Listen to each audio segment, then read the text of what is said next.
पारवीताई रेसिपीमध्ये तुमचं सर्वांचं खूप खूप स्वागत। तर आज मी मुलांना सुट्टी असल्यामुळे माहेरी आलेली आहे आणि माहेरी आल्याच्या नंतर आम्ही ठरवलेलं आहे की खोबरा लाडू बनवायचे। तर त्यासाठी खोबरा लाडू बनवण्यासाठी मी हे विकतचा खोबरा खीस घेतलेला आहे। 1 किलो हे आणलेला आहे विकतचा।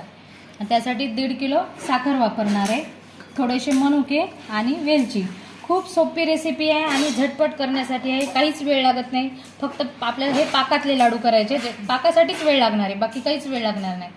तर त्यासाठी मला बापू मदत करणार आहेत। राम राम मंडळी। शेगडीवर हे टोपलं ठेवलेलं आहे स्टीलचं, यामध्ये आम्ही पाक बनवून घेणार आहे। तर त्यामध्ये सुरुवातीला 1 तांब्या पाणी टाकणार आहेत बापू आणि नंतर आता त्यामध्ये ही 1.5 किलो साखर।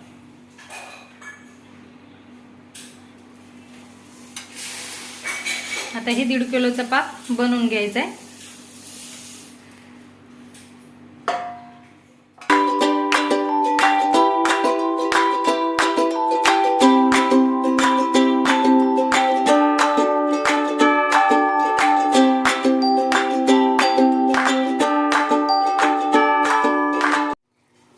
पाकात पूर्ण साखर विरघळलेली आहे। आता हे पूर्ण फेस आलेला आहे वरती, तर ही साखरेची मळी आलेली आहे। तर यामध्ये आता मी परत 2 चमचे दूध टाकणार आहे, म्हणजे साखरेची पूर्ण मळी वर येते। त्याला चांगलं मिक्स करून पूर्ण साखरेची आता ही मळी काढून घेणार आहे। पूर्ण असं चाळणीच्या साहाय्याने काढून घेणार आहे, म्हणजे पाक आपला एकदम स्वच्छ होतो।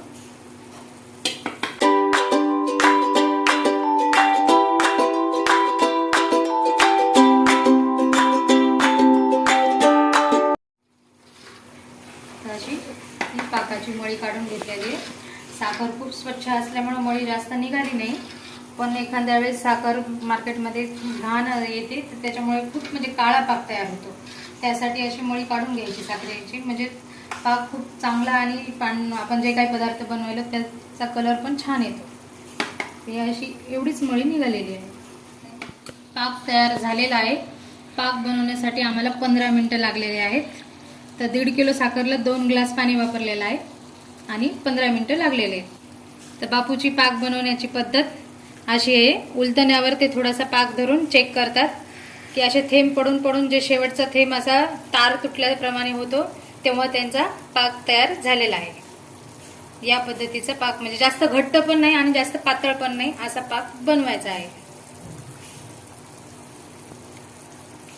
तर आता हे पाक तयार झालेला आहे। हे पाक मी खाली उतरून घेणार आहे। गरमच आहे, बाहेर घेऊन आलेली आहे मी। आतमध्ये किचनमध्ये थोडासा अंधार पडल्यासारखा दिसायला, स्पष्ट दिसत नाही, त्याच्यामुळे थोडंसं आम्ही बाहेर आलेले आहे।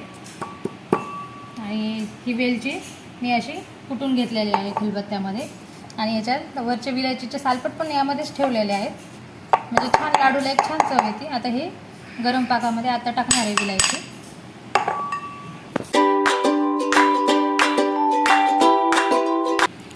आता हे गरम पाक असतानाच आपल्याला यामध्ये खोबऱ्याचा हे खीस टाकायचा आहे। चांगलं पाकामध्ये हे एकजीव करून घ्यायचं।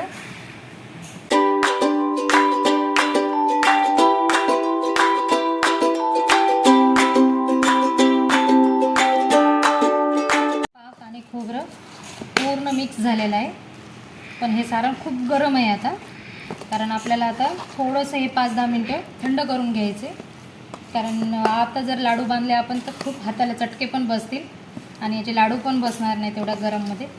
तर याला थोडंसं 10-15 मिनटं आपण फॅन खाली किंवा असंच ठेवू, थोड्या वेळाने लाडू बांधू याचे।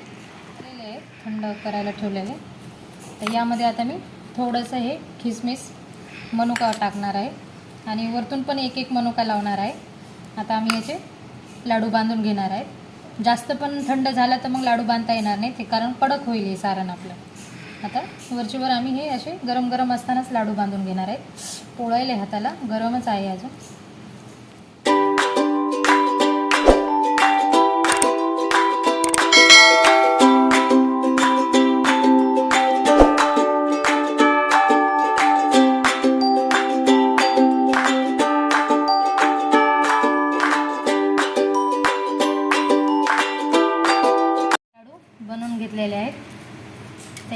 किलो खोबऱ्याचे असे ह्या आकारामध्ये असे 60 लाडू झालेले आहेत आमचे. आणि लाडू करते वेळेस थोडंसं कडक पण सारण झालं आपलं तर घाबरायचं नाही. थोडंसं पाण्याचा शिडका मारायचा आणि लाडू ओळायला घ्यायचे. मस्त छान एकदा पाक झाला की खूप झटपट असे सोप्या पद्धतीने झालेले आहेत लाडू.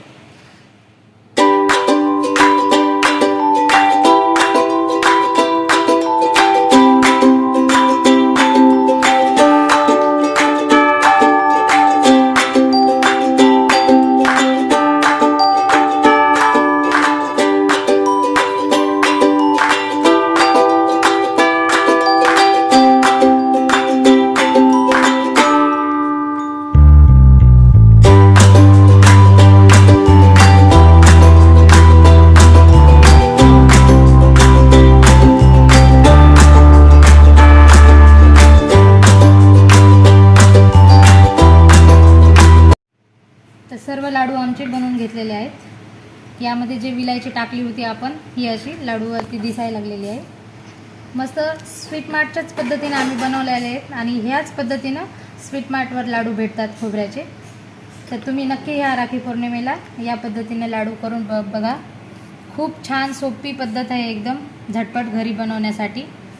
तर माझा व्हिडिओ तुम्हाला कसा वाटला नक्की लाईक करा, शेअर करा आणि चॅनलवरती नवीन असाल तर चॅनलला सबस्क्राईब करा.